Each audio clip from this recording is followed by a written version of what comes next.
Hello students, welcome to my YouTube channel Concept Mentor. आज की class में हम ट्रायंगल के क्वेश्चन को आगे कंटिन्यू कर रहे हैं। लास्ट वीडियो में हमने 45 तक के क्वेश्चन को सॉल्व किया था। आज की वीडियो में हम 46 से लेकर 60 तक के क्वेश्चन को सॉल्व करेंगे और ये सारे क्वेश्चन जो है वो मास्टरमाइंड एमसीक्यू क्वेश्चन बैंक से लिया हुआ है, जो कि स्टैंडर्ड मैथ्स का है। इसके साथ साथ जितने भी टर्म्स 1 के चैप्टर है मैं ऑलरेडी पहले भी बता चुका हूँ आपको। धीरे धीरे चैनल पे लगभग 70 to 80% अपलोड हो चुका है। तो जो भी बच्चे जो है चैनल पे पहली बार आए, वीडियो को पहली बार देख रहे हैं, तो प्लीज़ चैनल को जरूर सब्सक्राइब करें और नोटिफिकेशन के लिए बेल आइकन के बटन को दबाएं, जिससे कि वीडियो की लेटेस्ट नोटिफिकेशन आपके पास पहुंचती रहे। मैं कोशिश कर रहा हूं कि इसको जल्द से जल्द कंप्लीट करा के इस सीबीएसई के मॉडल पेपर को चालू करवाऊं। तो मेरी रिक्वेस्ट है कि आप डिस्क्रिप्शन में लिंक दिया हुआ है जो टेलीग्राम चैनल का, आप उसको भी ज्वाइन करें, ताकि आपको वहां से जो लेटेस्ट स्टडी मटेरियल है, चाहे वो मॉडल पेपर हो, चाहे इस बुक का पीडीएफ हो, चाहे ओसवाल की पीडीएफ हो, वो सारी आपको मिलती रहे। तो चलिए आज का सेशन स्टार्ट करते हैं। क्वेश्चन नंबर 46 दिया हुआ है कि A B C D is a trapezium. Trapezium है ए बी सी डी। तो देखिए हम यहाँ पर एक बना लेते हैं ट्रेपीजियम इस तरीके से। ये हुआ आपका ट्रेपीजियम, ठीक है। बहुत ही ध्यान से समझना आपको। ये रहा आपका trapezium A B C D. मैंने ये बना लिया ए बी और नीचे ये वाली साइड हो गई सी और डी, ठीक है। जिसमें कहा गया है कि ए से बी दिया हुआ है 4 सेंटीमीटर, यानी ये वाली साइड जो है वो है 4 centimetre. If the diagonal A C and B D, अब देखिए डायगोनल, इसमें दो डायगोनल है, कौन कौन से, एक तो है ए सी और दूसरा है बी डी। तो मैं एक बार ए से सी को इस तरीके से मिला देता हूं और दूसरा है बी से डी, तो ये अपन ने बी से डी को भी मिला दिया, ठीक है। Diagonal A C and B D intersect at O, यहां पे ये कहीं पे ओ पॉइंट है जो कि जहां पे ये इंटरसेक्ट हो रहा है। और कंडीशन क्या दिया हुआ है, कंडीशन दिया हुआ है A O upon O C is equal to O B upon O D, और ये दिया हुआ है 1/2, ये दिया हुआ है आपको। तो पूछा जा रहा है कि सी से डी क्या होगा, ठीक है। अब देखिए जो कंडीशन जैसा दिया हुआ है उसको हम एक बार नोट डाउन कर लेते हैं, ताकि हमें यहां पर देखने में थोड़ा सा इजी हो जाए। देखिए ओ से ए या ए से ओ कह दीजिए, ए से ओ का जो रेशियो है ये यहाँ पर है 1, है ना। और ओ से सी जो है वो दिया हुआ है कितना, ये दिया हुआ है 2। फिर सिमिलरली ओ से बी भी है यहाँ पर 1 और ओ से डी जो है इसका है 2। ये इस कंडीशन से दिया हुआ है। अब देखिए आपको पहले तो इसमें देखने पर यही नहीं पता चलेगा कि यार ट्रायंगल कौन सा लें, है ना। ट्रायंगल कौन सा लें, आपको यही आइडिया लगाने में थोड़ी सी प्रॉब्लम होगी। तो आप इसके लिए क्या करें, आप ये सोचिए कि कौन सा ट्रायंगल हमें फाइंड करना है। क्या फाइंड करना है, सबसे पहले तो ये देखिए कि आपको फाइंड क्या करना है। जो फाइंड करना है उसके अकॉर्डिंग आपको यहां पर ट्रायंगल लेना पड़ेगा। जैसे कि यहां पर दिया फाइंड क्या करना है, सी डी। ये देखिए यहां पे आपको फाइंड करना है सी से डी। तो आपको क्या करना है, जब सी डी फाइंड करना है तो आप ये देखिए कि सी डी कौन से ट्रायंगल में आ रहा है। तो आप ये देखेंगे कि सी डी का जो ट्रायंगल है वो ये वाला है।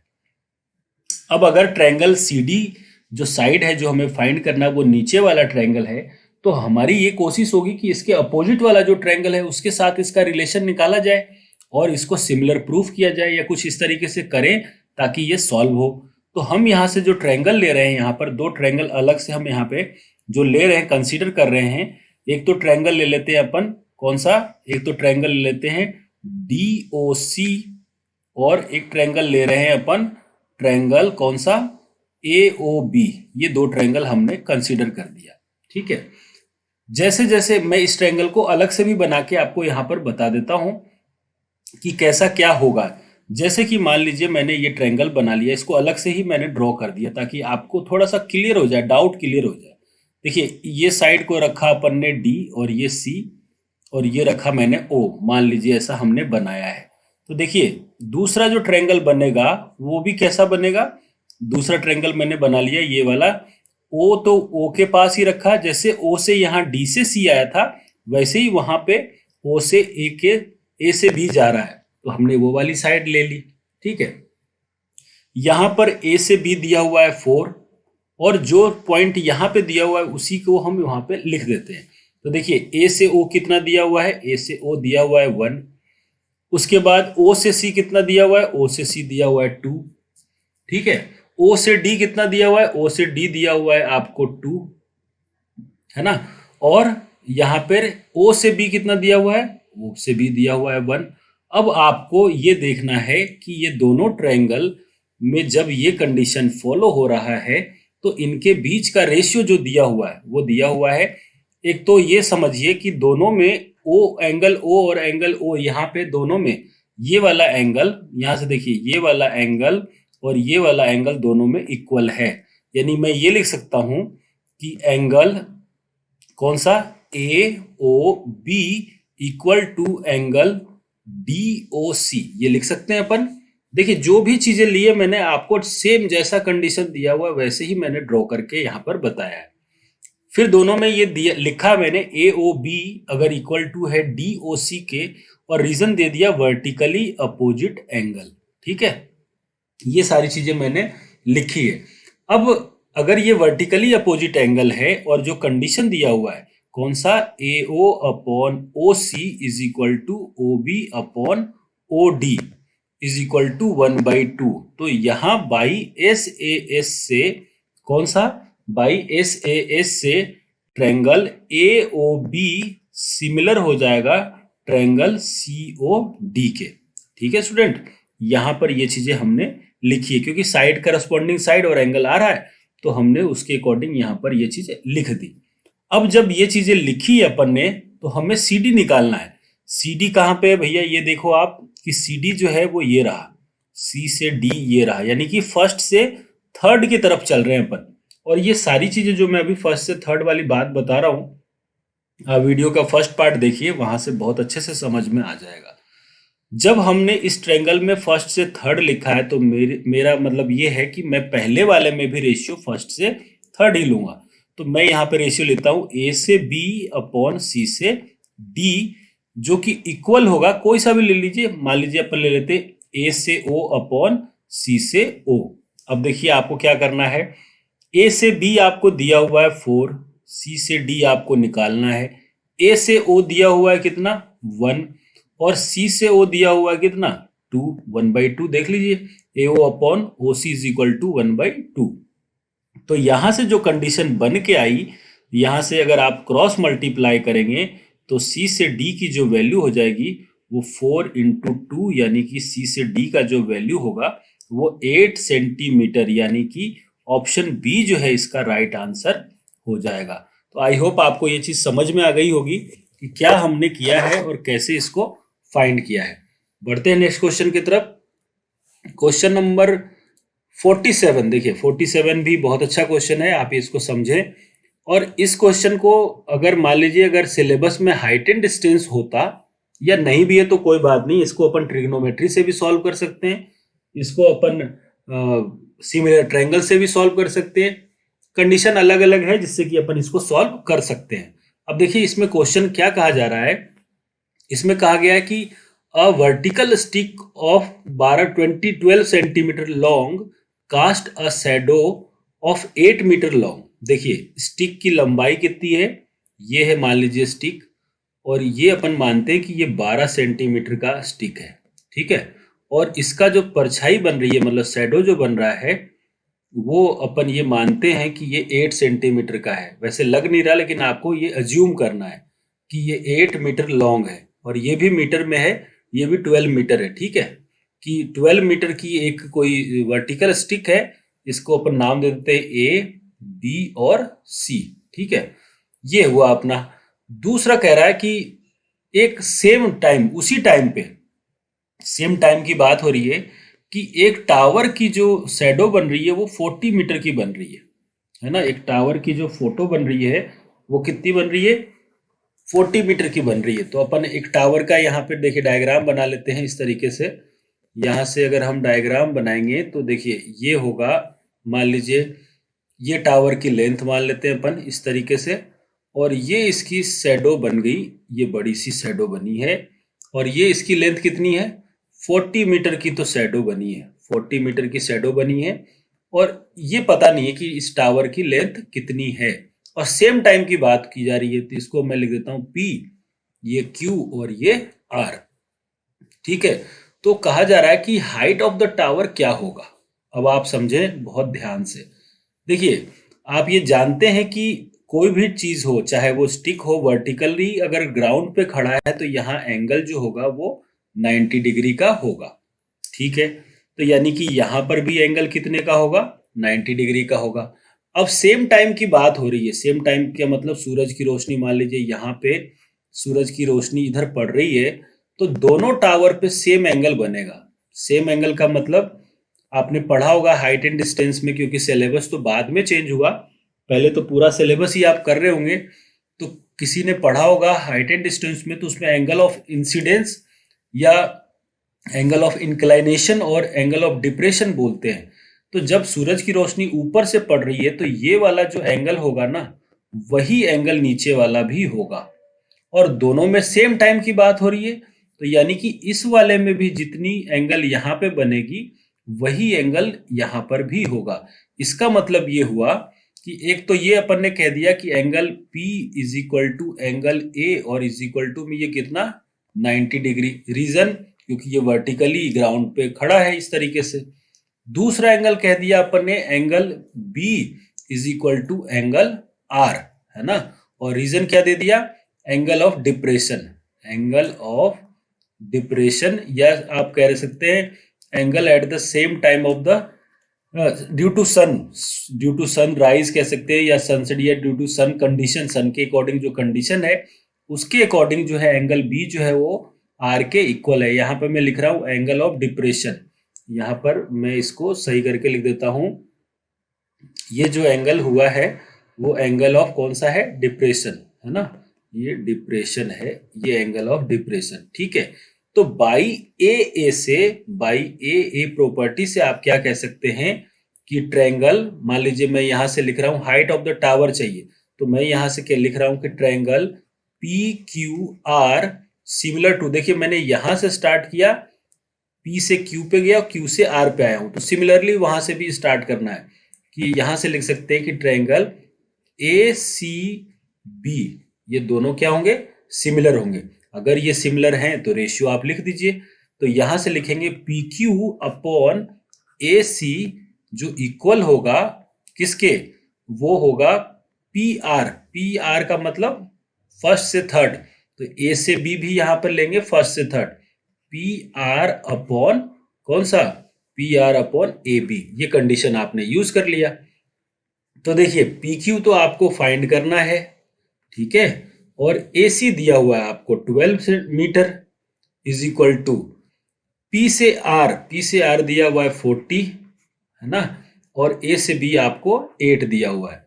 8 5 जा 40, 8 5 जा कितना हो गया 40, और यहां से जब आप क्रॉस मल्टीप्लाई करेंगे तो पी क्यू यानी कि टावर की जो हाइट होगी वो पी से क्यू जो कितना आ जाएगा 60 मीटर। यानी इसका मतलब ये हुआ कि ये 60 मीटर की हाइट की ये टावर, ये इस टावर की हाइट कितनी है 60 मीटर। ये इस तरीके से हम इसको सॉल्व कर सकते हैं। आई होप आपको समझ में आया होगा। अब देखिए इसको हम ट्रिग्नोमेट्री तरीके से कैसे सॉल्व करें वो भी मैं आपको यहाँ पर एक्सप्लेन कर देता हूँ। आप देखें एक बार ध्यान से थोड़ा। देखिए अगर मान लीजिए, अगर ये हम मान लेते हैं एंगल थीटा, ठीक है, ये एंगल थीटा, सूरज की रोशनी वही है, तो यहां पर भी एंगल कितना होगा, थीटा होगा। आप इस वाले फिगर में टेन थीटा निकालिए, इस वाले फिगर में टेन थीटा निकालेंगे तो क्या आएगा, परपेंडिकुलर अपॉन बेस, यानी कि 12/8 आएगा। आएगा या नहीं आएगा, बिल्कुल। सिमिलरली इस वाले फिगर में भी टेन थीटा आप निकालिए, तो टेन थीटा यहां से क्या आएगा, यहां से आएगा P Q upon P R, और पी आर की वैल्यू कितनी है 40 डिग्री। तो दोनों का टेन थीटा तो सेम है अब, क्योंकि एंगल ऑफ इंक्लाइनेशन है जो कि सन का जो है वो सेम टाइम पे है। तो जहां पे टेन थीटा लिखा है वहां पे अपन 12/8 लिख देते हैं। तो 12/8 is equal to P Q upon 40, ये कर दिया। देखिए 8 5 जा 40, क्रॉस मल्टीप्लाई करेंगे तो पी क्यू की वैल्यू कितना 12 5 जा 60। तो विदाउट सिमिलर प्रॉपर्टी को यूज किए हुए भी आप इसको ट्रिग्नोमेट्री से भी सॉल्व कर सकते हैं। अभी हाइट एंड डिस्टेंस की बात होती, अभी आपके सिलेबस में नहीं है, कई बच्चों ने पढ़ा भी नहीं होगा, नहीं तो आपको मैं इस क्वेश्चन को हाइट एंड डिस्टेंस से भी सॉल्व करके बता देता कि उसमें भी कुछ नहीं, हाइट एंड डिस्टेंस नॉर्मल सा फॉर्मूला यूज करेंगे और वहां से वो उसका आंसर आ जाएगा। आई होप आपको ये चीज समझ में आ गई होगी। बढ़ते हैं नेक्स्ट क्वेश्चन की तरफ। देखिए अब क्वेश्चन नंबर ये जो दिया हुआ है ट्रायंगल में, ये बहुत ही इंपॉर्टेंट क्वेश्चन है और मैं तो कहूँ जिन बच्चों को मेरे बताने के बाद भी एक बार और देखना, दो बार देखना, फिर भी जो नहीं समझ में आ रहा तो इसको याद कर जाना कि अगर कुछ ऐसा कंडीशन दिया हो तो आपका जो ऑप्शन होगा वो सी होगा। ये आपको समझ के याद रखना है, कहीं वहां पर नेम न चेंज कर दे, सारे वेरिएबल न चेंज कर दे तो उसके अकॉर्डिंग। बट सबसे पहली कोशिश आपको समझने की होनी चाहिए। ये एंड टाइम पे है कि मे भी बहुत बार अपन ने कोशिश कर ली, नहीं आ रहा तो अपन एक बार ऑप्शन को लर्न कर लेते हैं, क्या पता अगर सेम ही आया तो। और जहां तक मैं बेसिक मैथमेटिक्स की बात कर रहा हूँ, ये क्वेश्चन रिपीट हो सकता है क्योंकि एग्जाम्पलर का भी क्वेश्चन है एनसीईआरटी की तरफ से और स्टैंडर्ड में भी आ सकता है। तो आपको उस हिसाब से इसमें इस ऐसे क्वेश्चन के लिए तैयार हो। ये इस बुक में कम से कम 3 से 4 बार रिपीट किया हुआ है, तो आप इसका ध्यान रखें। देखिए इस क्वेश्चन में हमें फाइंड करना है क्या, in the given figure B A C is equal to 90, ये वाला एंगल जो है वो 90 दिया हुआ है, ठीक है।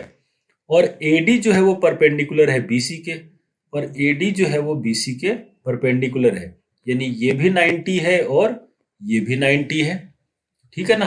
अब देखिए तो हमें क्या, इनमें से कौन सा रिलेशन होगा ये आपसे पूछा जा रहा है कि इनमें से कौन सा होगा, आप इसको बताएं। तो क्या हम इन दोनों ट्रायंगल को अलग अलग लिख सकते हैं? मान लीजिए मैंने इस ट्रायंगल को, अभी इस ट्रायंगल को तो वैसे ही मैं यहाँ पे बना देता हूं। ये रहा आपका ट्रायंगल। देखिए यहाँ पे जो ट्रायंगल है वो कौन सा है, ये जो दिया हुआ, मैं इसको एज इट इज यहाँ पर बना रहा हूं। ये देखिए आपका हो गया इस तरीके से, ये रहा आपका ट्रायंगल, ठीक है। यहाँ पे जो डायग्राम में है वो एज इट इज यहाँ पे हमने इसको नोट डाउन किया है। ये रहा बी, ये रहा साइड, यहाँ पे वर्टिसेस जो है सी, यहाँ पे है डी एंगल और ये 90 है। यहाँ पे कितना है, ये भी 90 है और ये भी 90 है। और ये अपन ने माना है कि ये एंगल भी यहाँ पर 90 दिया हुआ है, ये भी कितना है 90 है और यहाँ पर है ए, ठीक है। इसके पहले वाले वीडियो में मैंने इस क्वेश्चन को अलग मेथड से बताया है, आज मैं दूसरे मेथड से बता रहा हूं, आप उसको देख लीजिएगा। अगर आपको लगे कि वो वाला बेस्ट है तो आप क्वेश्चन नंबर सर्च करें और उस पार्ट के वीडियो को आप जाकर देख सकते हैं, ठीक है। अब बात करते हैं सबसे पहले कि ट्रायंगल बड़े वाले में, मैं इधर कोने में लिख रहा हूं इस साइड में, आप इसको ढंग से समझिएगा। मैं बात कर रहा हूं कौन से ट्रायंगल में, मैं देख रहा हूं ट्रायंगल ABC में। देखिए इन ट्रायंगल ABC की बात कर रहे हैं अपन। तो ABC में आप क्या देखेंगे कि एंगल कौन सा, एक तो एंगल DBA, यहां मैं लिख रहा हूं एंगल DBA, इसका मतलब ये वाले एंगल की बात हो रही है, प्लस एंगल BAC है ना, और प्लस एंगल C, डायरेक्ट मैं लिख रहा हूं एंगल C। इन तीनों का सम जो होगा वो 180 डिग्री होगा, बिल्कुल होना चाहिए क्योंकि ट्रायंगल के तीनों एंगल का सम 180 डिग्री होता है। अब देखिए DBA को DBE रहने दीजिए आप, DBA, ठीक है। और BAC जो है, BAC यानी कि एंगल A वाला, A एंगल, ये 90 डिग्री दिया हुआ है तो इसको एंगल 90 कर देते हैं और एंगल C को C रहने देते हैं और ये आ जाएगा 180 डिग्री। इसको जब सॉल्व करेंगे तो एंगल DBA, एंगल जो है DBA यहां पे आ जाएगा कितना, एंगल DBA आएगा प्लस एंगल C, यहां से सॉल्व करेंगे तो ये आएगा 180 में से 90 जाएगा तो 90 डिग्री। यहां से आप अगर DBA फाइंड करना चाहेंगे, DBA एंगल, तो ये क्या हो जाएगा 90 डिग्री माइनस C। ये हमने इसको फर्स्ट इक्वेशन मान लिया, ठीक है। यहां से हमने इसको फर्स्ट इक्वेशन मान लिया। अब एक बार बात करते हैं दूसरा ट्रायंगल, कौन से वाले में, ADC में। मैं ये ट्रायंगल अलग से सेपरेटली मैं बना रहा हूं, आप देख लीजिएगा। यहाँ पर मैंने एक ट्रायंगल बना दिया इस तरीके से, जो है ये डी, ये है सी और ये है ए। ठीक है, ये ट्रायंगल है एडीसी और ये एंगल कितना है 90 डिग्री। ठीक है, अब देखिए यहां पर कौन सी प्रॉपर्टी हो रही है वो भी आप ध्यान रखें। अगर मैं इन ट्रायंगल बात करूं, इन ट्रायंगल ए डी सी, इस वाले में बात कर रहे हैं, तो यहां से आप कहिएगा कि angle D A C plus angle A D B, angle A D B plus angle C is equal to कितना 180 डिग्री। तो यहां से क्या आएगा, यहां से देखिए आपको पता है कि D A C plus A D B पता है कि ये 90 डिग्री है, plus angle C is equal to 180 degree होगा। ठीक है, अब देखिए यहां से D A C plus angle C की वैल्यू कितनी हो जाएगी 90 डिग्री हो जाएगी। अब यहां से डी ए सी की वैल्यू कितनी आएगी, यहां से डी की वैल्यू हो जाएगी 90 डिग्री माइनस सी, और ये इक्वेशन कौन सा हो गया सेकंड हो गया। तो फ्रॉम फर्स्ट एंड सेकंड, पहले और दूसरे इक्वेशन को देखिए, ये भी 90 डिग्री माइनस सी है और ये भी 90 डिग्री माइनस सी है, यानी कि दोनों इक्वल होंगे। तो इसका मतलब ये हो गया कि एंगल डी बी ए जो है वो इक्वल हो जाएगा डी ए सी के, यानी कि डी बी ए का मतलब हो गया ये वाला एंगल है ना, और डी ए सी का मतलब हो गया ये वाला एंगल। ये पूरा एंगल की बात कर रहे हैं अपन, डी ए सी जो है वो दोनों इक्वल हो जाएगा, यानी कि इस तरीके से हम लिख सकते हैं कि ये दोनों इक्वल हो जाएंगे। ठीक है, अब देखिए जब ये दोनों इक्वल हो गए तो अपने को क्या करना है, एंगल डी बी ए इक्वल हो गया डी ए सी के। तो अब जो है जब ये दोनों चीजें मिल गई, आपको एंगल भी यहां से आ गया और आप यहां से लिख सकते हैं कि इन दोनों ट्रायंगल में, कौन से ट्रायंगल में, हम यहां से ये दोनों को प्रूफ कर चुके हैं। अब अपन ट्रायंगल ले लेते हैं, इन ट्रायंगल कौन सा, एक ट्रायंगल ले लेते हैं, यहां से देखिए A D B and triangle C D A, ये ट्रायंगल हमने यहां से लिया है, ट्रायंगल ए डी बी और triangle C D A. A D B का मतलब ये वाला ट्रायंगल और सी डी ए का मतलब इधर वाला ट्रायंगल, ये हमने लिया है। तो यहां पर क्या लिख सकते हैं कि angle A D B equal to angle C D A is equal to 90 degree. एक तो ये चीज लिख दीजिएगा, और दूसरा हमने ये प्रूफ किया था अभी कि डी बी ए इक्वल होगा एंगल डी ए सी के, और ये कितना होगा, ये अपन ने इक्वेशन फ्रॉम और फर्स्ट और सेकंड से निकाला था। तो बाई एस से हम ये कह सकते हैं, ये भी दोनों सॉरी बाई ए से हम ये कह सकते हैं कि ट्रायंगल कौन सा, triangle A D B similar होगा ट्रायंगल किसके, सी डी ए के। ठीक है, इक्वल लिख सकते हैं अपन। अब जब ये इक्वल आ गया, अगर ये वाली चीज इक्वल आ गई, यानी कि सिमिलर जब आ गया, इक्वल नहीं सिमिलर आ गया, तब इसको रेशियो में कैसे लिखेंगे, मैं यहां लिख रहा हूं triangle A D B similar to triangle C D ए।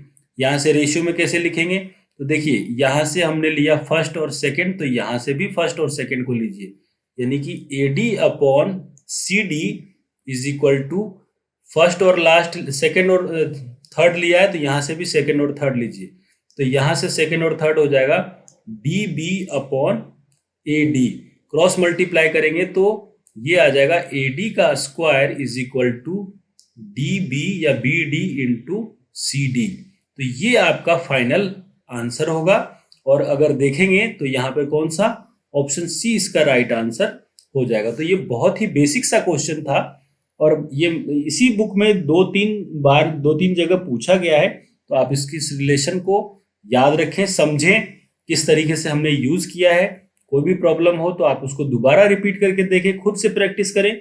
वैसे 3-4 बार आप खुद प्रैक्टिस करेंगे तो आपको ये समझ में भी आ जाएगा और एक तरीके से याद हो जाएगा, आइडिया लग जाएगा कैसे करना है। और जिन बच्चों को इसके बाद भी कोई प्रॉब्लम आ रही है तो इसका ऑप्शन आप याद कर लें।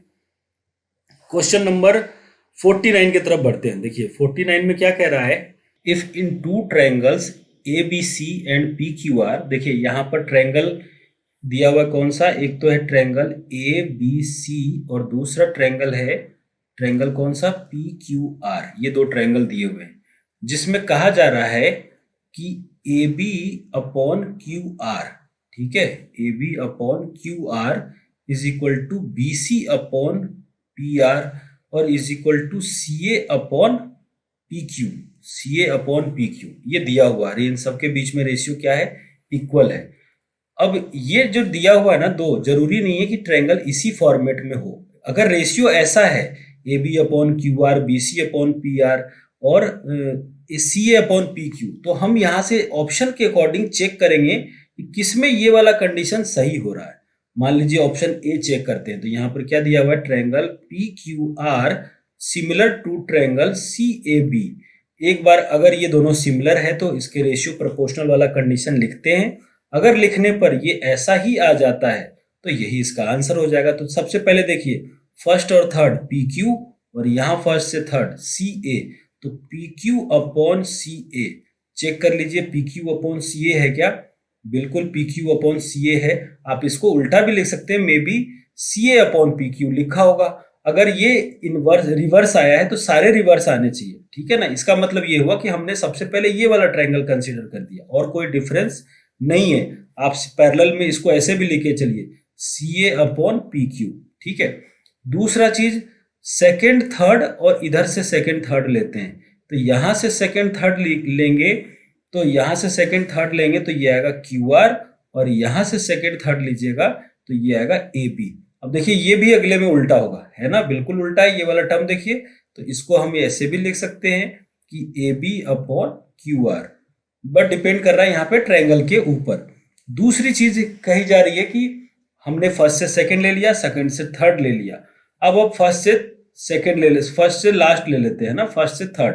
तो फर्स्ट से थर्ड में ये आएगा पी आर और डिवाइडेड बाई ये आएगा बी सी या सी बी, ये आ गया सी बी। अब आप इसको ऐसे भी लिख सकते हैं कि C B upon P R. अब मैच कर लीजिए कि अगर ये कंडीशन पहला है तो ये सारी चीजें बिल्कुल आ रही है, बिल्कुल आ रही है। तो इसका मतलब है कि इन्होंने जो दिया था वो क्या है, वो है triangle P Q R is similar to triangle C A B, यानी कि ऑप्शन ए जो है इस क्वेश्चन का राइट आंसर हो जाएगा। बाकी में आप देखेंगे तो कहीं ना कोई वैल्यू मिसिंग है जिसके वजह से वो रॉन्ग होगा। तो ऑप्शन ए जो है इसका राइट आंसर हो जाएगा। क्वेश्चन नंबर देखिए 50 पढ़ते हैं अपन। क्वेश्चन नंबर 50 दिया हुआ है, if in the two triangles D E F and P Q are. दो ट्रायंगल दिया हुआ है, एक तो ट्रायंगल है डी ई एफ और एक ट्रायंगल है पी क्यू आर, ये दिया हुआ है। फिर कहा जा रहा है उन दोनों ट्रायंगल में एंगल डी जो है ना वो क्यू के इक्वल है और एंगल जो आर है वो किसके इक्वल है, ई के इक्वल है। तो कहा जा रहा है कि इनमें से कौन सा ट्रू नहीं है, नॉट ट्रू, ये कौन सा नहीं है वो आपको फाइंड करना है। तो देखिए दो ट्रायंगल होता है, एक तो हुआ ट्रायंगल फर्स्ट और एक हुआ ट्रायंगल सेकंड, और ये दोनों के बीच में हमने सिमिलर का साइन लगा दिया। अब पहला जो है वो दूसरे के करस्पॉन्डिंग सिमिलर होगा, तो डी, तो जहां पे डी है वहां पर ये क्यू है, जहां पर इसका ई है ना, एंगल ई है, वहां पर इसका आर है। तो जब डी ई आ गया तो अगला कौन सा एंगल बचा, वो हो गया एफ, और जहां क्यू आर बचा वहां अगला एंगल कौन सा हो जाएगा, वहां अगला एंगल जो बचेगा वो हो जाएगा ट्रायंगल कौन सा, पी। देखिए अब आ गया डी ई एफ और क्यू आर पी, ये इस वे में सिमिलर होंगे। अगर ये इस वे में सिमिलर है तो रेशियो में लिख के देखिए। देखिए पहला ऑप्शन की बात करें तो यहाँ पे पहला ऑप्शन दिया हुआ है ई एफ, यानी कि फर्स्ट सेकंड और थर्ड अपॉन आर पी या पी आर, एक ही बात है, आर पी, ये इसका थर्ड मतलब वो दिया हुआ है यहाँ पर, है ना। थर्ड क्या कह रहे हूँ, इनका रेशियो इस तरीके से निकालेंगे सेकंड और थर्ड के बीच में, यानी कि ई से एफ सेकंड से थर्ड था तो यहाँ से आर से पी भी हमने सेकंड से थर्ड लिया है। अब डी एफ का मतलब फर्स्ट से थर्ड, तो यहाँ भी फर्स्ट से थर्ड लीजिए, तो यहाँ पे भी आप फर्स्ट से थर्ड लेंगे तो ये हो जाएगा डी एफ और यहाँ हो जाएगा क्यू पी या पी क्यू। तो पहला ऑप्शन तो बिल्कुल सही है, ये ट्रू तो है। यहाँ पे कहा जा रहा है कि नॉट ट्रू कौन सा होगा, तो बी ऑप्शन चेक कर लेते हैं। बी ऑप्शन है, इसी चीज को देख के आपको लिखना है। डी से ई, तो पहले से दूसरे में, डी से ई। पी से क्यू, पी से क्यू का मतलब तो खराब हो गया यहाँ पे। डी से ई अगर पहला से दूसरा है तो पी से क्यू भी जो होना चाहिए वो पहला से दूसरा ही होना चाहिए, जबकि ये पहला से तीसरा हो रहा है। तो यानी कि ऑप्शन बी जो है यहाँ पर रॉन्ग है। और उस कंडीशन के हिसाब से बाकी आप चेक करके देखिएगा सी और डी में यही चीज हो रहा है या नहीं हो रहा। और उस कंडीशन के हिसाब से जो अपन ने देखा उसके हिसाब से हम ये कह सकते हैं कि ऑप्शन बी जो है वो सही नहीं है। और यही हमें पहचानना था कि कौन सा सही नहीं है, तो यानी कि ऑप्शन बी जो है राइट आंसर हो जाएगा। बढ़ते हैं नेक्स्ट क्वेश्चन की तरफ। देखिए क्वेश्चन नंबर 51 दिया हुआ है, इन ट्रायंगल एबीसी, वापस एक ट्रायंगल है एबीसी और दूसरा ट्रायंगल है कौन सा, डीईएफ। ये दो ट्रायंगल हैं, ठीक है। फिर इसमें कहा जा रहा है कि एंगल बी जो है वो एंगल ई के इक्वल है। हम यहाँ पे बना देते हैं, बी जो है वो ई के इक्वल है, ठीक है। एंगल एफ जो है वो सी के इक्वल है। तो ट्रायंगल तो डीईएफ है, तो ई आ चुका, एफ लगा देते हैं। और एंगल एफ जो है वो सी के इक्वल है, यहाँ पर भी सी लगा देते हैं। और दूसरा कंडीशन दिया हुआ है कि A B is equal to 3DE है। A B is equal to कितना है, 3DE। तो यहां से लिख सकते हैं कि A B upon D E is equal to 9/1। Ratio को इस तरीके से हमने कन्वर्ट कर दिया। तो देखिए जब एंगल बी ई के इक्वल है तो हमने यहाँ पे लिख दिया पहला एंगल दूसरे के इक्वल है। सी जो है वो एफ के इक्वल है, तो सेकंड जो है सेकंड के इक्वल है।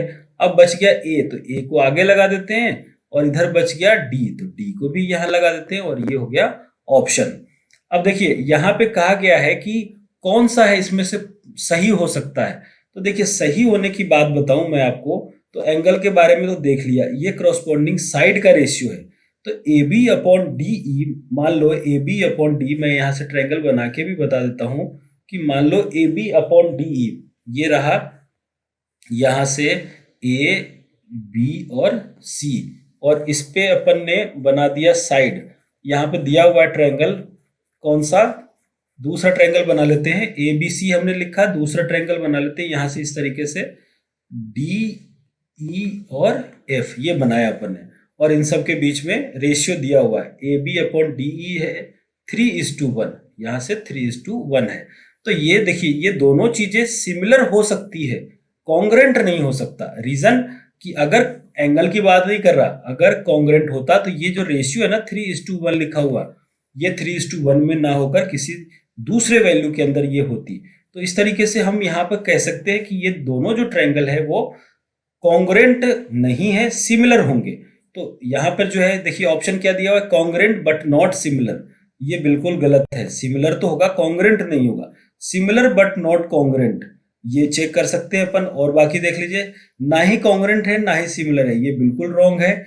और congruent as well as similar, congruent भी होगा और सिमिलर भी होगा, ऐसा नहीं हो सकता कि दोनों कंडीशन हो, तो ये भी ट्रू नहीं है। तो यानी कि ऑप्शन बी जो है वो राइट आंसर बचता है कि ट्रायंगल जो है यहाँ पर जो बनाया अपन ने वो सिमिलर भी हो सकता है लेकिन कॉन्ग्रेंट नहीं होगा।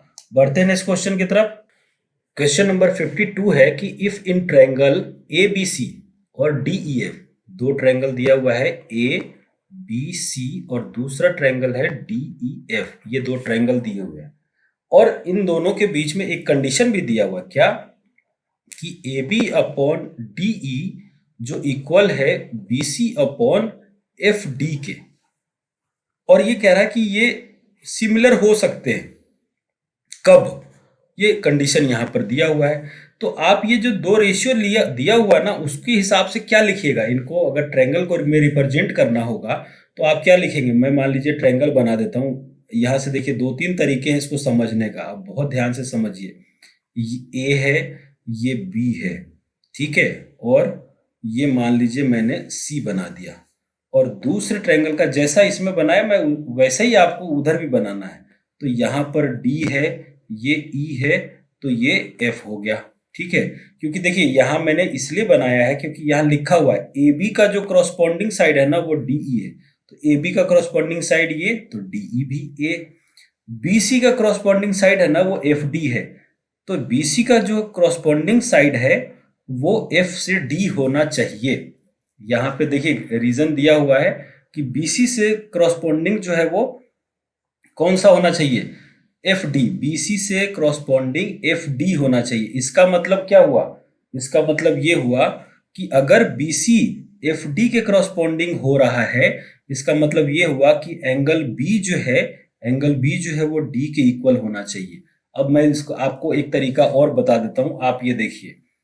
जैसे मान लीजिए हमने ट्रायंगल लिखा AB जो पहले ट्रायंगल का है, जो इक्वल है किसके, DE के, लिख दिया अपन ने। अब देखिए, तो अब जो ट्रायंगल बचा साइड वो कौन सा बचा, एक सॉरी जो एंगल बचा वो एक इधर से C बचा और इधर से F बचा। अब यहां पर कहा जा रहा है, रेशियो में देखा जाए कि BC अपॉन यहां पर आ रहा है कौन सा, FD। यानी कि यहां पर जो आना चाहिए वो कौन सा एंगल आना चाहिए, यहां पर D आना चाहिए। तो D का मतलब क्या हुआ कि एंगल B जो है वो किसके इक्वल होना चाहिए, D के इक्वल होगा, तब जाके ये प्रॉपर्टी यहां पर फॉलो होगी। तो उस तरीके से हम ये कह सकते हैं कि एंगल, अब देखिए यहां पे तो हमने लिख दिया ABC और DEF, ये दिया हुआ था, लेकिन जो कंडीशन दिया हुआ है उसके अकॉर्डिंग अगर देखा जाए तो यहां से आपको यही मिलेगा कि AB तो है, AB जो है वो DE के है, तो यहाँ DE लिख दिया। लेकिन यहाँ पे दिया हुआ है BC, तो B से C और वो इक्वल है FD के। FD का मतलब हुआ कि भाई F यहाँ पे आना चाहिए, आगे पीछे लिख दो तो कोई फर्क नहीं पड़ता। आप इसको ऐसे भी तो लिख सकते हैं, ABC is equal to EDF, ये भी तो हो सकता है। इसमें क्या हो, देख लीजिए रेशियो वही आएगा, AB से DE और BC से DF बिल्कुल आ रहा है। तो इसके अकॉर्डिंग क्या हुआ कि एंगल B जो है वो एंगल D के इक्वल है। तो बहुत तरीके से मैंने आपको समझाने की कोशिश की है, आप यहां से आई होप आप समझ गए होंगे। तो इस तरीके से हम लिख सकते हैं कि एंगल B जो है वो एंगल D के इक्वल होगा, तब जाके ये ट्रायंगल सिमिलर हो सकता है। ये कंडीशन के अकॉर्डिंग अगर B जो है वो D के इक्वल हो जाए तब ये कंडीशन ही फॉलो हो जाएगा। अगर आप देखो ना, यहां पर रख दो B की जगह पर D, ये एंगल E है ना, इसको D रख दीजिए, और जहां D है वहां E रख दीजिए और F को F रहने दीजिए। अब आप रेशियो लिखेंगे तो ये सेटिस्फाई होता हुआ नजर आएगा। तो इस तरीके से ऑप्शन C इस क्वेश्चन का राइट आंसर हो जाएगा। बढ़ते हैं नेक्स्ट क्वेश्चन की तरफ। अब देखिए ये बहुत ही इंपॉर्टेंट क्वेश्चन है, आपको इसको ध्यान से समझना है कि कैसे अपने को यहाँ पर प्रूफ करना है, वो आप देखिएगा। मैं कुछ चीजें जो है वो इसमें समझाना चाह रहा हूं, पहले आप उस चीज को समझिए फिर आप इसको सॉल्व करिएगा, क्योंकि क्वेश्चन में कुछ ऐसा है नहीं, आपको ये समझना बहुत जरूरी है पहले तो। अब देखिए ट्रायंगल में एक प्रॉपर्टी है, सर्कल में, नॉट ट्रायंगल, सर्कल में हमने पढ़ा था कि किसी सेगमेंट से, अगर मान लीजिए ये हमने सेगमेंट लिया है, ये A है ये B है, आप सेगमेंट समझते होंगे। अब देखिए अगर इस सेगमेंट से रिमेनिंग साइड में, रिमेनिंग साइड का मतलब ऊपर वाले हिस्से में, इस वाले हिस्से में अगर मैं कहीं से भी इसमें एंगल लेता हूं, जैसे मान लीजिए मैंने ये एंगल लिया और ये एंगल लिया, दूसरा मैं ये लिया और ये लिया, तो उस कंडीशन में ये जो एंगल होगा ना और ये दोनों एंगल जो होंगे वो इक्वल होंगे। इसको कहते हैं angle on the same segment. Angle on the same segment जो है वो सेम होता है। अगर किसी सेगमेंट, देखिए यहां से दोनों पॉइंट के लिए, ये मान लीजिए P है और ये मान लीजिए Q है, तो P और Q के लिए दोनों ऊपर में जो एंगल बन रहा है P और Q, वो दोनों एंगल के लिए कोड जो है वो कॉमन है। तो यही, और यही नहीं, आप यहां से एक और बना दीजिए, ये भी इक्वल होगा, और इसको अगर R कह देते हैं तो यहाँ पे P Q R सारे इक्वल है। इस प्रॉपर्टी को हम एक तो यूज करेंगे। अब देखिए कैसे यूज करना है वो देखिए। अब ये देखिए सबसे पहले ये ट्रायंगल दिया हुआ है और इसमें कहा क्या जा रहा है कि O is the point of intersection of two chords. इस दोनों कोड का, कौन सा कोड, AB और CD का ये पॉइंट ऑफ इंटरसेक्शन है, ठीक है, and CD such that OB is equal to OD। O से B जो है वो O से D है, यहां पर इक्वल है। देन ट्रायंगल OAC का मतलब ये वाला ट्रायंगल, एंड ODB उसका मतलब ये वाला ट्रायंगल। क्या हो सकता है वो आपको बताना है। वैसे जिन बच्चों के पास थोड़ा सा कॉमन सेंस होगा वो वैसे भी आंसर लिख सकते हैं कि सिमिलर तो होगा, ये तो कंफर्म है कि सिमिलर होगा, लेकिन इक्विलेटरल हो ये कोई जरूरी नहीं है, क्योंकि इक्विलेटरल होता तो सारे साइड इक्वल होने चाहिए थे, जो कि यहाँ पे कॉर्ड के अकॉर्डिंग पॉसिबल नहीं हो पाएगा। खैर वो बात की बात है, हम यहाँ पर देखते हैं कि किस तरीके से इसको सॉल्व करेंगे। तो आप ये समझिए, यहाँ से अगर मैं इस लाइन को मिला दूं, यहाँ पर ये लाइन मिला दिया मैंने, यहाँ से मैंने लाइन को मिला दिया। अब आप बहुत ही ध्यान से समझिएगा, मैं इस वाले प्रॉपर्टी को यूज करूंगा।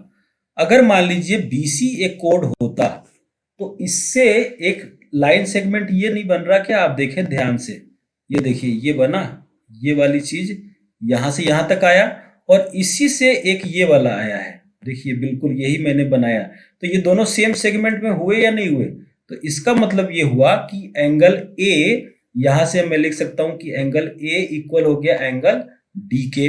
और दूसरा क्या लिख सकता हूं कि एंगल AOC इक्वल हो गया एंगल DOC के, और ये कितना 45 डिग्री। तो बाई ए प्रॉपर्टी से, बाई एंगल प्रॉपर्टी से हमने ये कह दिया कि ट्रायंगल कौन सा, triangle OAC similar to triangle ODB। ये हमने कहा है कि OAC जो है वो सिमिलर हो गया किसके, ODB के। ठीक है, ये हमने यहाँ पे नोट करके बताया है। अब देखिए अगर ये सिमिलर है तो ये क्या होगा, OA upon OD is equal to AC upon DB is equal to, यहाँ पे आ जाएगा OC अपॉन OB, ये कंडीशन आ जाएगा। अब देखिए यहाँ पर क्या कहा गया है कि OB से लेकर OD तक का जो रेशियो है वो सेम है, OB से लेकर OD जो है वो सेम है यहाँ पर। अब देखिए हम इस वाले को एक साथ कंपेयर कर लेते हैं, तो ये क्या होगा, OA upon OD is equal to OC upon OB, OC upon OB। ठीक है, अब देखिए कंडीशन क्या दिया हुआ है कि OB is equal to OD है, OB और इज इक्वल टू क्या है, OD है। जब दोनों इक्वल है तो ये दोनों यहां से कैंसिल हो जाएगा और OA इज इक्वल टू क्या आ गया, OC के। OA is equal to OC का मतलब क्या हुआ, आप यहां से देखें एक बार कि OA अगर OC के इक्वल है, यानी O से A इक्वल है O से C के, तो यानी कि ये दोनों ट्रायंगल ये पहले से इक्वल था और ये दोनों भी इक्वल आ गए। इसका मतलब सिमिलर तो है ही, और कौन सा हो जाएगा, आइसोसेलेस। दो साइड इक्वल है तो आइसोसेलेस, यानी कि इक्विलेटरल। यहाँ पे ऑप्शन जो डी है, आइसोसेलेस एंड सिमिलर, ये इसका ऑप्शन, इसका राइट आंसर हो जाएगा। तो ये मैंने समझाने की कोशिश की है, आप इसको आई होप समझ गए होंगे। और अगर आपको ये बिल्कुल अच्छे से समझ में आ गया तो प्लीज वीडियो को जरूर लाइक कीजिएगा और कमेंट करके हमें बताइएगा। बढ़ते हैं नेक्स्ट क्वेश्चन की तरफ। क्वेश्चन नंबर 54 दिया हुआ है, in the given figure DE parallel to BC। DE जो है वो पैरेलल है किसके, BC के, और A से E दिया हुआ है 8, ठीक है, E से C दिया हुआ है 2 और B से C दिया हुआ है 6, B से C दिया हुआ है 6। तो आपसे पूछा गया है कि D से E क्या होगा। तो देखिए हमें ये पता है कि ये आपको मैंने पहले भी बताया था कि अगर कुछ ऐसा फिगर आए तो आप ये मान के चलिएगा कि अगर कोई लाइन पैरेलल होता है किसी भी साइड के, अगर पैरेलल होता है तो इनके करस्पॉन्डिंग रेशियो जो होते हैं वो क्या होता है, इक्वल होता है। करस्पॉन्डिंग रेशियो इनके इक्वल होते हैं। हम इनको अलग अलग दो ट्रायंगल में सेपरेट कर लेते हैं। मान लीजिए मैंने एक ट्रायंगल बना लिया A, ये है D और ये E, ठीक है। अलग अलग दो ट्रायंगल में हम इसको सेपरेट कर लेते हैं और बड़ा वाला जो ट्रायंगल बनेगा वो कुछ ऐसा होगा।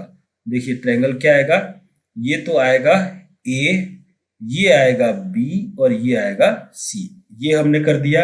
अब देखिए A से E कितना दिया हुआ है, A से E दिया हुआ है 8 और A से C कितना होगा, तो A से E तक तो 8 है और E से C 2 है, तो ये टोटल हो जाएगा 10, ठीक है। B से C कितना दिया हुआ है 6 और ये इसको अपन x मान लेते हैं। अब अगर ये पैरेलल है, ये दोनों लाइन पैरेलल है तो इसके करस्पॉन्डिंग रेशियो आप लिखिए। तो क्या लिखेंगे आप कि AC upon AE is equal to होगा BC अपॉन DE, ठीक है। AC की वैल्यू कितनी है 10, AE की वैल्यू कितनी है, A से E की वैल्यू कितनी है 8, B से C की वैल्यू कितनी है 6 और D से E की वैल्यू कितनी है, D से E की वैल्यू है यहाँ पर x। ठीक है। अब आप इसको सॉल्व करिएगा तो 2 5 जा 10 और 2 4 जा 8। ठीक है, अब आप इसको सिंप्लीफाई करेंगे तो ये हो जाएगा 5x इज इक्वल टू 24। तो x की वैल्यू आ जाएगी कितनी, 24/5।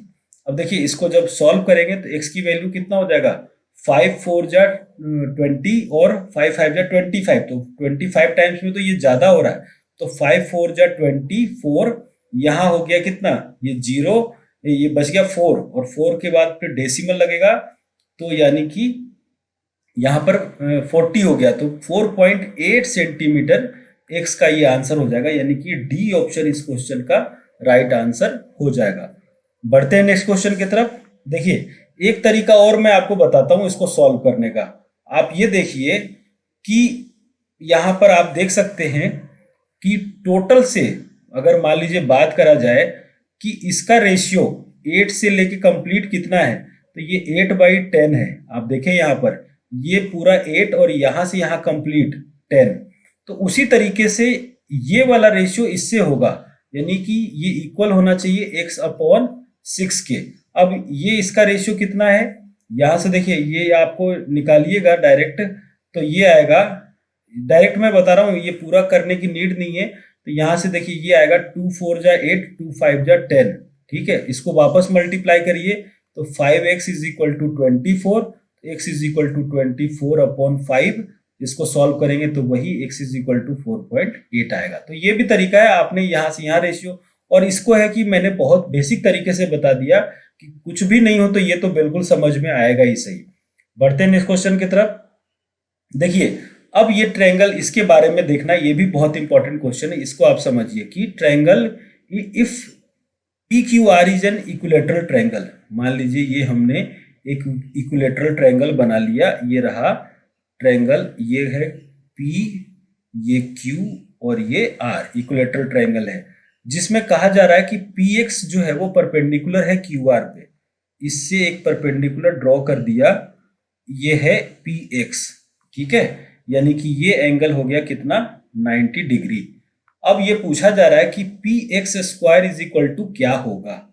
अब आप देखिए ये इक्विलेटरल ट्रायंगल है, तो ये कितना हो जाएगा A, और ये भी कितना होगा A, और ये हो जाएगा A/2, और ये भी कितना हो जाएगा A/2। रीजन, तो पूरा जो साइड है वो कितना है, A है। तो इसका जब ऊपर से जब आप इक्विलेटरल ट्रायंगल में जब आप यहाँ से परपेंडिकुलर डालते हैं तो ये दो साइड में डिवाइड हो जाता है। तो देखिए अगर ये A/2 है और ये A है, तो यहां से ये परपेंडिकुलर PX निकल जाएगा। PX कितना होगा, PX की वैल्यू होगी रूट अंडर हाइपोटेनियस का स्क्वायर, यानी A² माइनस बेस का स्क्वायर, यानी A/2 का स्क्वायर। इसको सॉल्व करेंगे तो PX की वैल्यू आएगी, देखिए सॉल्व करेंगे तो ये कितना आएगा, A/2 का होल स्क्वायर, तो यानी A²/4 आएगा ये। तो ये हो जाएगा 4A² माइनस A²/4। PX को सिंप्लीफाई करेंगे तो ये आएगा रूट अंडर 3A²/4। सिंप्लीफाई करने पर ये आएगा √3A/2, है ना। इससे x की जो वैल्यू आ गई वो कितनी आ गई, √3A/2। और a क्या है यहाँ पर, a जो है वो साइड है, a की वैल्यू क्या है यहाँ पर, साइड है, यानी कि ये हमारा आ गया इसकी वैल्यू। अब देखिए a जो साइड है, अपन ने PX इज इक्वल टू क्या लिखा, अब यहां से देखिए PX इज इक्वल टू हमने लिखा है √3/2 इंटू साइड। और साइड कौन सा ले सकते हैं, कोई भी ले लीजिए। मैंने मान लीजिए साइड ले लिया QR। ठीक है, मैंने साइड ले लिया QR। अब देखिए PX को क्या मैं लिख सकता हूं, √3/2 इंटू QR। QR को आप लिख सकते हैं RX, R से X भी तो लिख सकते हैं, यहां से R से X या Q से X, कोई सा भी लिख सकते हैं। तो Q से X तो कहीं ऑप्शन में नहीं दिख रहा, तो हम यहां से QR को RX लिख देते हैं, और ये हो जाएगा 2RX, क्योंकि RX को डबल करेंगे तो QR आ जाएगा। ये देखिए यहां से ये कैंसिल हो गया, तो PX बराबर कितना आ गया, √3RX। ये PX की वैल्यू आई है। अब इसी का कर दीजिए स्क्वायर, स्क्वायर करेंगे तो √3 का स्क्वायर 3, और ये आ जाएगा RX का स्क्वायर, यानी कि ऑप्शन कौन सा, ऑप्शन सी जो है इस क्वेश्चन का राइट आंसर हो जाएगा। ये मैंने बहुत ही बेसिक तरीके से आपको समझाया है, कि किस तरीके से हमें अटेम्प्ट करना है और कैसे सॉल्व करना है। आर एक्स क्यों लिया, क्योंकि ऑप्शन में कहीं पे क्यू एक्स है ही नहीं, अगर क्यू एक्स होता तो हम क्यू एक्स भी ले सकते थे। इसको डबल क्यों किया, क्योंकि हमें पता है कि ये जो x है इसको दो इक्वल पार्ट में डिवाइड कर रहा है, इसका मतलब कि आर एक्स जो है वो क्यू एक्स के इक्वल है, और ये डबल है आर एक्स जो है वो डबल है किसके, 2rx करेंगे ना आप तो ये QR के इक्वल आएगा। तो इस तरीके से हमने इसको यूज किया है। नेक्स्ट क्वेश्चन की तरफ बढ़ते हैं। देखिए यहां पर दिया हुआ है in triangle PQR S and T R point on the side. जैसे मान लीजिए एक ट्रायंगल बना लिया अपन ने, ये रहा, ये हमने ट्रायंगल बना लिया, ये देखिए ये ट्रायंगल है PQR, ठीक है। S and T on the point on the side PQ, इस वाले साइड पे तो S है और PR पर T पॉइंट है, ठीक है, respectively. ST is parallel to QR, ST जो है वो पैरेलल है QR के। P से T दिया हुआ है 2 सेंटीमीटर, T से R दिया हुआ है 4 centimetre. Then the ratio of triangle, area of triangle PST and PQR। अब ये कहा जा रहा है कि इन दोनों का रेशियो, ट्रायंगल दोनों का कौन सा, एक तो PST और एक ट्रायंगल PQR का क्या होगा। अब आप देखिए, आप समझिए बिल्कुल बात को। मैं इस फिगर को अलग अलग कर रहा हूं। एक तो ये बना लिया मैंने एक छोटा सा ट्रायंगल, कौन सा, ये ट्रायंगल मैंने बना लिया PS और T, और दूसरा ट्रायंगल कौन सा बना लिया, बड़ा वाला बना लिया मैंने, ये रहा, देखिए बड़ा वाला, ये हो गया PQ और R। अब आप जो भी गिवन है ना वो लिख दीजिए। अब आप देखिए क्या क्या गिवन है, जो भी कुछ गिवन है, यानी कि P से T दिया हुआ है 2, तो 2 लिख दिया अपन ने। P से R कितना होगा, P से R होगा 6, तो 6 लिख दिया आपने। अब एक थ्योरम अपन ने पढ़ा था कि दो ट्रायंगल के एरिया का रेशियो किसका, हमें किसका निकालना है, एरिया ऑफ ट्रायंगल PST यानी छोटा वाला अपॉन एरिया ऑफ ट्रायंगल कौन सा PQR। ये जो होता है ये इन दोनों ट्रायंगल के करस्पॉन्डिंग साइड के इक्वल होता है, करस्पॉन्डिंग साइड के रेशियो के स्क्वायर के इक्वल होता है, यानी कि ये होगा PT अपॉन PR का होल स्क्वायर, करस्पॉन्डिंग साइड के रेशियो का हो गया। अब आप कहेंगे कि सर PT और PR ही क्यों लिया, अरे भाई गिवन ही यही है, क्वेश्चन में वैल्यू इन्हीं की गिवन है तो हमने इसी का यूज किया है। तो देखिए अगर आप यहां से फाइंड करेंगे तो area of triangle PST upon area of triangle कौन सा PQR, ये क्या हो जाएगा, P से T की वैल्यू है 2 और P से R की वैल्यू है 6, और इसका कर देंगे स्क्वायर, 2 को करेंगे तो ये 3 टाइम्स में जाएगा, 1/3 का स्क्वायर करेंगे तो आंसर क्या आएगा 1:9, यानी कि ऑप्शन ए जो है इस क्वेश्चन का राइट आंसर हो जाएगा। बढ़ते हैं इस क्वेश्चन की तरफ। देखिए यहां दिया हुआ है if in 2 right triangles hypotenuse and one side of the triangles are proportional to the hypotenuse of one side of the other triangle, then two triangles are similar, this may be referred as the। अब देखिए आपको ये आपने पढ़ा होगा RHS, ये RHS congruency rule और RHS similarity rule भी आपने पढ़ा होगा कि जिसमें पाइथागोरस थ्योरम यूज करते हैं। ये देखिए दो राइट एंगल ट्रायंगल है, hypotenuse and one side of the triangle are proportional. Hypotenuse के बीच में जैसे मान लीजिए A, B और C, और यहाँ है P, Q और R, ये वाली साइड इसके प्रोपोर्शनल और ये वाली इसके प्रोपोर्शनल, और एक एंगल तो 90 है ही, यहाँ पर एक एंगल क्या है 90 है, तो ये दोनों ट्रायंगल सिमिलर होंगे किस रूल से, राइट हैंड हाइपोटेनियस और साइड वाली प्रॉपर्टी से, यानी कि ऑप्शन डी जो है इस क्वेश्चन का राइट आंसर हो जाएगा। बढ़ते हैं इस क्वेश्चन की तरफ। देखिए 58 क्वेश्चन में दिया हुआ है express S x in term of ABC, इस टर्म में हमें एक्सप्रेस करना है। बहुत आसान सा क्वेश्चन है। आप देखें यहाँ पर भी आप दो ट्रायंगल बना लीजिए। सबसे पहले तो एक ट्रायंगल ये बना लिया हमने, देखिए ये ट्रायंगल है K, ये है N और ये है P, ठीक है, दोनों 46 दिए हुए हैं। और ये दूसरी चीज ये है इसको रेशियो में यूज कर सकते हैं क्योंकि ये इस वाले साइड के पैरेलल है, दिख रहा है, ये पैरेलल है। तो वही जो मैंने बहुत बार बता चुका हूं पहले वाले पार्ट में, दूसरे वाले पार्ट में, तो आप वो भी आप देख सकते हैं।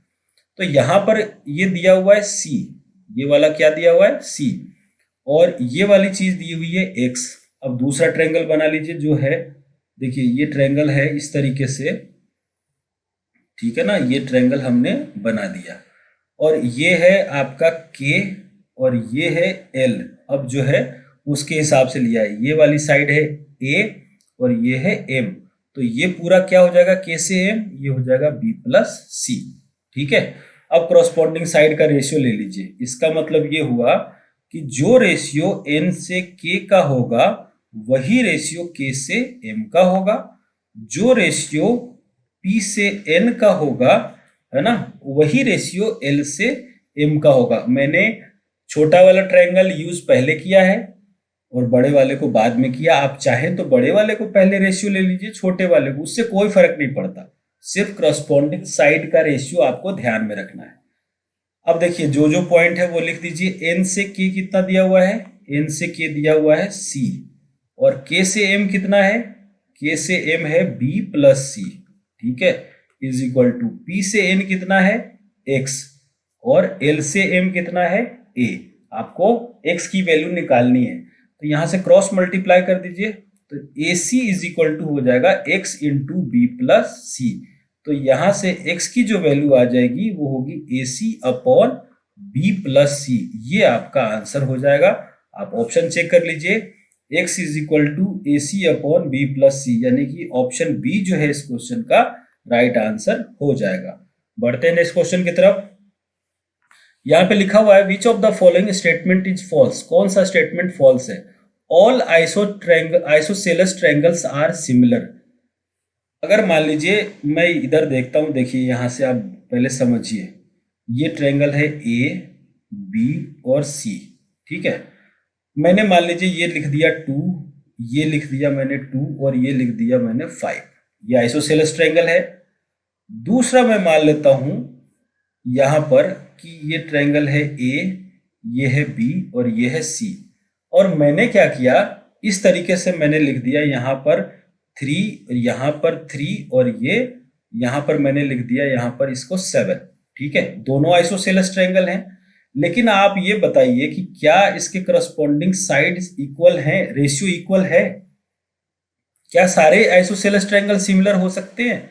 यहाँ पे देखिए अगर अपन रेशियो की बात करें तो ये वाली साइड अगर अपन लिख भी दे 2/3, मान लीजिए ये वाली साइड ए बी अपॉन, इधर से इसको मैं चेंज कर देता हूं, इसको P कर देता हूं, ये Q कर देता हूं और इसको R कर देता हूं, तो अपन ये लिख भी दे कि AB अपॉन PQ और AC अपॉन QR, मान लीजिए अगर लिख भी दे, तो करस्पॉन्डिंग साइड का रेशियो ये 5:7 तो नहीं होगा ना, ये कैसे हो सकता है, ये कहां से इक्वल होगा, क्योंकि सारे रेशियो 2/3 होना चाहिए, 2 तो आ रहे हैं लेकिन तीसरा तो नहीं आ रहा।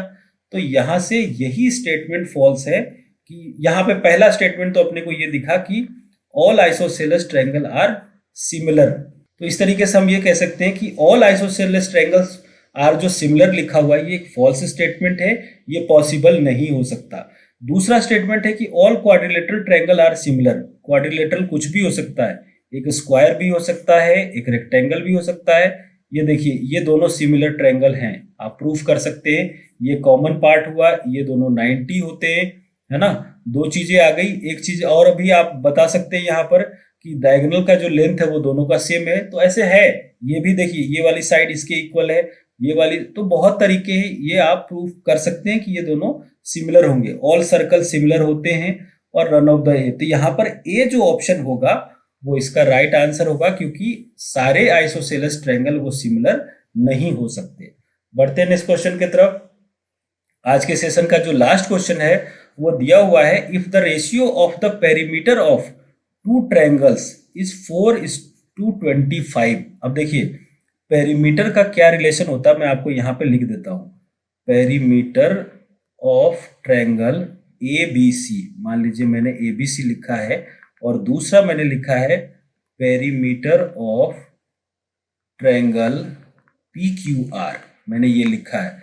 और मैं आपको यहाँ पर एक्सप्लेन करने के लिए एक ट्रायंगल भी बना के बता देता हूँ ताकि आप इसको समझ पाएंगे। देखिए, ये मान लीजिए मैंने ट्रायंगल बना दिया ABC, ठीक है, ये है A, B और C, और दूसरा ट्रायंगल मैंने बना लिया एक छोटा सा, ये है PQR।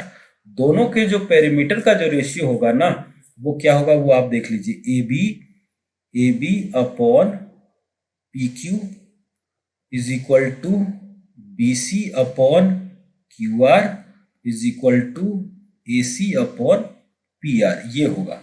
लेकिन वहीं जब बात करें एरिया की, तो एरिया का जो होगा, area of triangle ABC upon area of triangle PQR, ये क्या हो जाएगा, इन्हीं का स्क्वायर हो जाएगा। AB अपॉन PQ का square is equal to BC upon QR का square is equal to AC upon PR का स्क्वायर, ये इन सबका स्क्वायर हो जाएगा। तो यहाँ देखिए पेरीमीटर क्या दिया हुआ था, पेरीमीटर दिया हुआ है 4:25 और इज इक्वल टू क्या होगा, AB अपॉन PQ या BC अपॉन QR या कौन सा AC अपॉन PR, यही हो सकता है।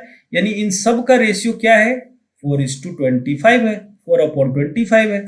अब आपको कहा जा रहा है कि एरिया का रेशियो क्या होगा, तो एरिया का रेशियो में क्या करना पड़ेगा, इन्हीं का स्क्वायर करना पड़ेगा। यानी कि जो साइड का जो रेशियो है, यानी कि जो पेरीमीटर का रेशियो है 4/25, इसका अपन स्क्वायर कर देंगे तो ये आ जाएगा 16, और 25 का स्क्वायर होता है 625, यानी कि ऑप्शन ए जो है इस कंडीशन का राइट आंसर हो जाएगा। तो आई होप स्टूडेंट, आज हमने जो 15 क्वेश्चन किए बहुत ही डिटेल में मैंने बताया है। MCQ के बावजूद भी मैंने ये कोशिश की है कि बच्चों को पहले अच्छे से समझ में आए। उन तरीकों को अगर वो समझ जाएंगे तो वो ऑप्शन को भी डायरेक्ट टिक कर सकते हैं। पहले बेसिक समझना यहाँ पे बहुत जरूरी है। जहाँ पे भी जो चीजें मुझे लगा समझाना चाहिए वो मैंने आपको बताया है। आई होप आपको समझ में आया होगा। अगर समझ में आया तो हमें कमेंट करके जरूर बताएंगे। वीडियो पसंद आया तो उसको लाइक करें, शेयर करें। फिर मिलते हैं स्टूडेंट नेक्स्ट वीडियो में। तब तक तैयारी को और अच्छे से करें। टाइम बहुत कम है, आपको बहुत सीरियस होकर पढ़ना है। All the best.